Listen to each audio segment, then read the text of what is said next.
All right, gang, this is a quick video tour of our new corporate headquarters in the Netherlands. Ed was over last week, and so I asked him to take some videos because what I wanted you guys to be able to do is just see the building, see inside, get a look at how it's laid out, fixtures, feel, vibe, etc. So as we're looking at these different things, obviously this is a much grander scale building in Europe than what we'll have in the US. I mean, there's 10, 15 times the people there, 15 times the budget. So we're not trying to copy at all.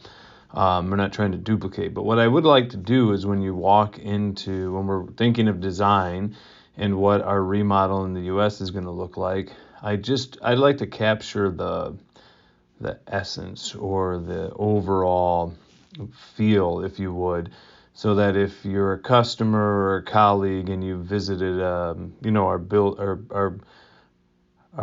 HQ in Europe, and then you come to the US, you recognize that you're in SABA, and you recognize it because it kind of looks and feels the same. So what we just did is we went into the main entrance. It's very open. And right beyond those guys that were speaking there is our working cafe kind of gathering area that we'll get back to.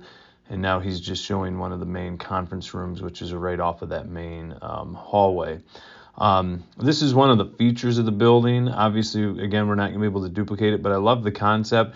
So this is just past the entrance. And this area is kind of taken on a life of its own.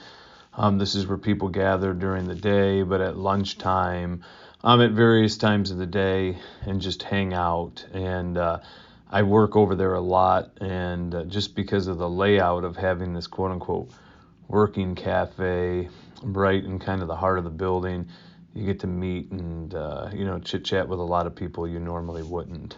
So I'd like to have something like that in our building. Obviously, it won't be able to be in the entry area, and it doesn't need to be that big, but conceptually, I like that a lot. And so now he's just kind of touring us through here. This is the very back end. He came in the front door, and this would be the back then of that open entry area. There's another little conference room here, and then the kitchen area.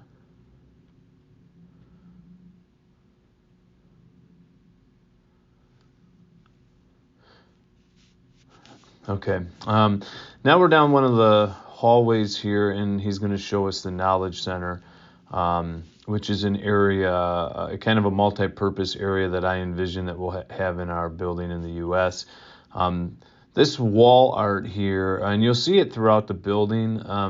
This is a nice little timeline kind of rendering of the history of SABA, but you'll see a lot of different fabric panels, kind of like trade show fabric panels on the walls throughout the building, with just different branding elements and different products and just different things about SABA, and I like that a lot. That's an inexpensive way to dress up any space a lot, and also be consistent with the feel at SABA. So this is, we call this our Knowledge Center area, but this is where we have customers in, but we also do internal training, sales trainings, product trainings, whatever.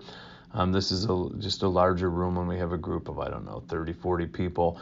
We can fit into this area. Okay, so now we're upstairs and into the office area. And you'll see all throughout the building a lot of glass and openness, which I also like.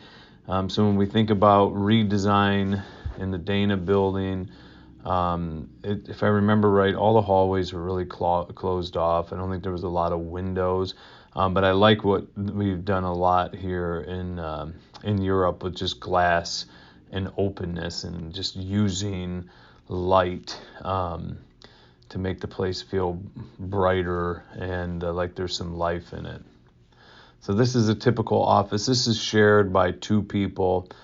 This office, you'll see these desks are kind of just modular desks in every office, but they're also stand-up desks. They can go up and down, which I like, and I think we'll do the same thing. This is just kind of a common area outside some offices. What he's going to come up to next, this is one of the inside sales offices. So there's about 5 people who work in that area.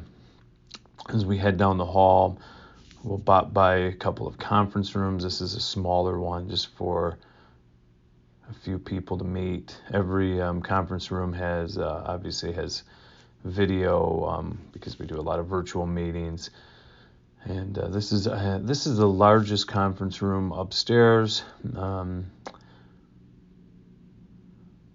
So he's just kind of giving us the look and the feel inside.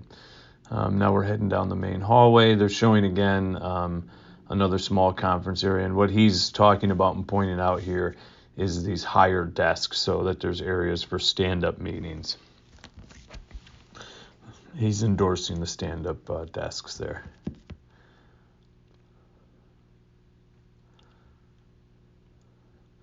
Another small conference room, or just meeting room. So these are signed out during the day, and if people, 1, 2, 3 people want to meet, this is where they do it. These are private offices here in this area.